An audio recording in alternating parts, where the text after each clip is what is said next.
ਦੀਦਰਾ ਵੀ ਚੱਕ ਕੇ ਖੋਲ ਕੇ ਇੱਧਰ ਛੱਡਦੇ ਆ ਮਦੀਨਾ ਕੀ ਨਹੀਂ ਇੰਨੇ ਦੇ ਕਿਉਂ ਉਹਨਾਂ ਦੀ ਉਹ ਬਾਹਰ ਛੱਡਦੇ ਕਬੂਤਰ ਘੱਟ ਉਹ ਅੰਦਰ ਦੇਖ ਨੀਲੇ ਰੰਗ ਕੀ ਹਾਲ ਕੀਤਾ ਗੁੜ ਗੁੜ ਗਏ ਬਹੁਤ ਉਹ ਮਸਤੀ ਹੋ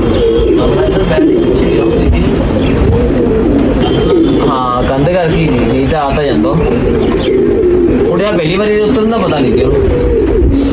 ਨਹੀਂ ਤੇ ਕਰ ਚਲੋ ਦੇਖ